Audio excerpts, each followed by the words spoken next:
माझं नाव रेणुकेश्वर भालचंद्र पिसे आहे। तर आम्ही म्हणजे मी काय केलेलं साधारण 2020 कोरोनाच्या आधी निगोजेला गट क्रमांक 468 ला प्रमोद जयलाल गद्रेल म्हणून एक डेव्हलपर आहे, त्याने आम्हाला जागा दाखवलेली आणि त्या अनुषंगाने त्याने आम्हाला बुकिंगची रक्कम मागितली आणि त्या संदर्भात आम्ही त्याला बुकिंगचे पैसे दिले आणि त्याच्यानंतर त्याने एक सर्व आम्हाला सांगितलं की बाबा साधारण माझं बुकिंग जे आहे 2 गुंठ्याचं प्लॉट होतं आणि त्या संदर्भात मी त्याला पहिला ॲडव्हान्स 2 गुंठ्याचं बुकिंग केलं आणि त्याला टोकन मनी म्हणून 1-1 लाख असे 2 चेक दिले। त्याच्यानंतर त्याने आम्हाला सांगितलं की साधारण तुम्ही 1 महिन्याच्या आत उरलेली रक्कम द्या आणि तुमच्या नावावर ही जागा होऊन जाईल। म्हणून त्या अनुषंगाने आम्ही त्याच्यावर मी विश्वास ठेवलं आणि बेसिकली माझी जी मिसेस आहे she is working in police department, head constable आहे आणि त्या संदर्भात आम्ही त्याला विश्वास ठेवून त्या कुशमुलपती आणि शक्ती डेव्हलपरचा तो प्लॉटिंग चालू केलता की त्याचं मी बुकिंग केला 24/11/2019 मध्ये आणि बुकिंग करताना मी त्याला 25/11/2019 मध्ये मी त्याला 1 लाख रुपये बुकिंग केले आणि नंतर त्यांनी खरेदी खत आपला लवकरच म्हणून खरेदी खत आहे म्हणून त्याने आमच्याकडून पैसे काढून घेतला की ते पैसे आम्ही खरेदी खतच्या टायमाला दिले आणि त्यांनी खरेदी खत मारला कोणाच्या समोर 16/3/2020 ला त्यांनी खरेदी खत मारली। खरेदी खत मारला की त्याने म्हटला आम्ही त्याला म्हटलं की डॉक्युमेंट द्या, ते म्हटलं की डॉक्युमेंट नाही, म्हटलं कॅन्सल झालं खरेदी खत। तर म्हटलं की कशामुळे कॅन्सल झाला, तो वारंवार काहीतरी मग तो शेतकरी वारला, तो वारला, हे वारला, अमुक तो बरेचसे कारणे सांगत होता। त्याला आम्ही बरेचशे वेळा मग पैसे दे म्हणला, तो पैसे पण देत नव्हता। मग त्याला पैसे आम्ही वारंवार देतो, आम्हाला तो दम द्यायचा। तो म्हटलं व्हॉट्सअपला चॅटिंग पण केलं, चॅटिंगला तो मला दम द्यायचा। मग मी म्हटलं की त्याला मी न्यूजवाल्याकडे जातो, शिंदे साहेबांकडे जातो, तो म्हणाला की मी पण तोंड द्यायला तयार आहे, तो असं मला बोलायचा। आणि परत मग त्याला अक्षरशः मी आता काल परवा मला चेक दिलता की 3 चेक दिलता, 3 चेक म्हणजे बॉन्स झाले। त्याला मी असं विचारलं की तुझे चेक बॉन्स होतात, मग त्यानं काय म्हणलं की मी चेक असं ह्याच्यामुळे देतो की तुमच्याकडे प्रूफ राहावं, तुम्ही कोर्टात जावं, असं त्यानं मला वारंवार त्यानं बोलला। की त्यामुळे साहेब म्हटलं आम्ही गरीब लोक करून खाणारे म्हणलं की साहेब आमचे पैसे द्या। तर म्हणलं की माझे पैसे नाही, तो म्हणजे इलेक्शन होता, तो आमदारकीला उभा होता अचलपूरमध्ये की त्या इलेक्शन होतं, आमदारकीचं इलेक्शन झाला आणि तो म्हटला की म्हटलं साहेब आता इलेक्शन झाले 2024 मध्ये, साहेब आमचे की पैसे द्या। मग तो म्हटलं की परत मग पैसे मी इलेक्शन हारलो, माझ्या विष खायला पण पैसे नाही, असं माझ्या व्हॉट्सअप चॅटिंग पण येते, बरेचसे त्याने 800 चॅटिंग आहेत। त्यानं म्हटलं की परत साहेब काय करा, तो म्हटलं जानेवारीत असं आश्वासन देत मला पार 2-3 वर्ष ढकलला। पुढे म्हटलं की साहेब मला तो म्हटलं की चेक घेऊन जा। हा चेक त्यानं मला 9व्या महिन्यात 10 आणि 11 महिन्याचा चेक दिला, तिन्ही चेक मी 7 वर्ष म्हणजे 7 महिने वेटिंग केलं मी चेकसाठी। हा चेक पण टाकला, परत मी बॉन्स केला त्याला, मी परत साहेब चेक बॉन्स झाला काय करू, तर म्हणते की माझे झडपीचे इलेक्शन येतं, परत नगराध्यक्षाचे इलेक्शन येतं, माझे आई उभे, असं वारंवार मला तो कारण देत गेला। आता म्हणते तुम्हाला कुठं जायचं तुम्ही जावा, मी पण तोंड द्यायला तयार होतो, असं वारंवार मला बोलतो आणि दम पण देतो वारंवार त्यांना। नमस्कार सर, माझं नाव राजा भाऊ विश्वकर्मा आहे। मी हिंदीमध्ये बोलतोय कारण माझा मराठी एवढा छान नहीं है।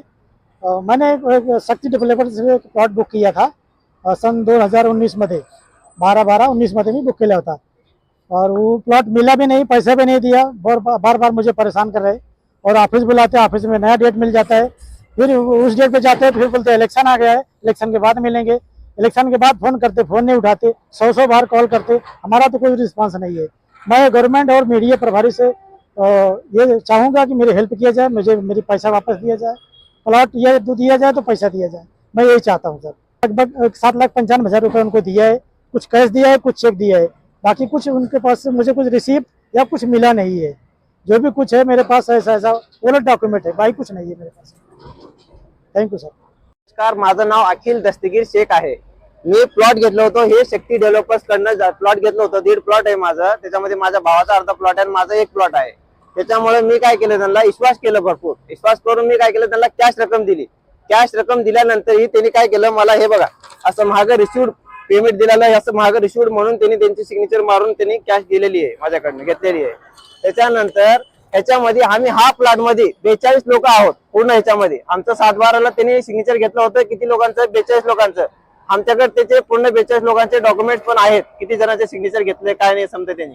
त्याच्यानंतरही आम्ही त्यांना कमीत कमी 6 वर्ष झालं कंपल्सरी त्यांना फोन करत आहोत, त्यांना भेटत आहोत। त्यांचं म्हणणं आहे 6 महिन्यानंतर देतो, 3 महिन्यानंतर देतो, 2 महिन्यानंतर देतो, माझं इलेक्शन चालू आहे। मग मला हे सांगा तुम्ही, 15 लाख रुपये माझे स्वतःचे आहेत, मग 42 लोकांचे पैसे किती झाले साहेब, 4 ते 5 करोड रुपये झाले।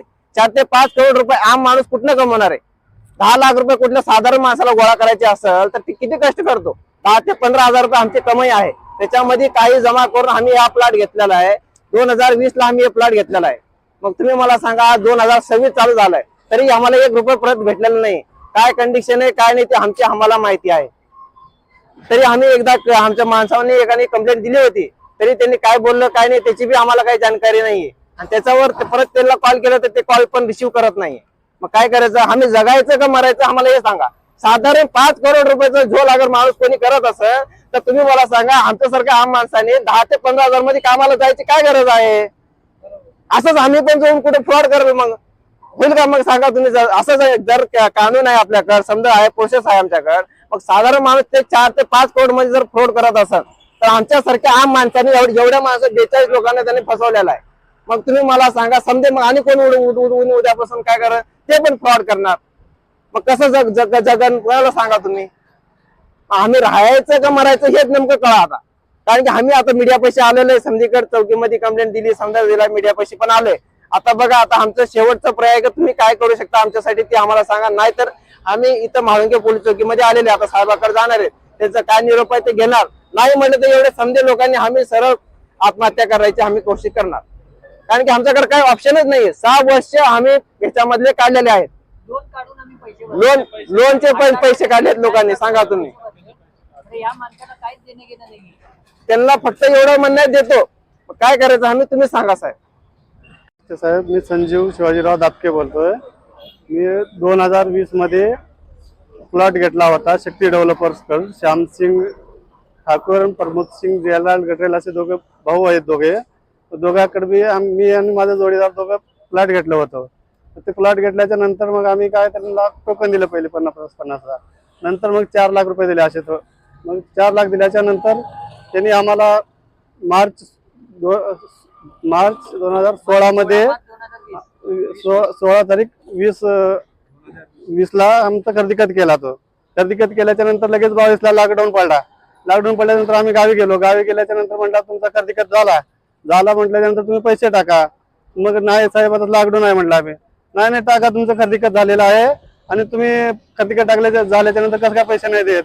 असं मग आम्ही काय केलं साहेब, माझं तेव्हा सुरुवातीला लग्न झालं होतं. लग्न 1 वर्ष झालं होतं. मी जे बी माझ्या बायकोवर सोनं घातलं होतं ना, ते पूर्ण सोनं पण विकलं. 4 तोळे सोनं विकलं. आमच्या घरी त्यावेळेस 75 क्विंटल सोयाबीन झाले होते, ते पण विकलं. त्याच्यानंतर आमच्या घरी जनावर होते, 2 बैल 2 गाय. 2 बैल 2 गाय पण विकले. ते पण लॉकडाऊन मध्ये स्वस्तात जेव्हा त्याची 50,000 किंमत होती तेव्हा 40,000 किंमत आम्ही बैल पण विकलं आणि गाय पण विकलं. विकून त्याला पैसे जमा करून आम्ही दिले थोडे.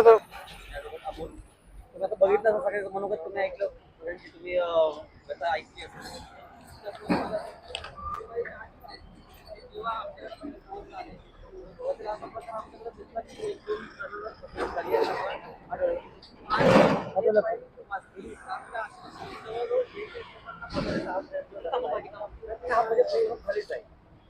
ह्या ज्या लोकांची फसवणूक झाली हा कामगार वर्ग आहे. कष्ट करून राहतो, यांचं पोषण कष्ट केलं तर यांचं खाणं.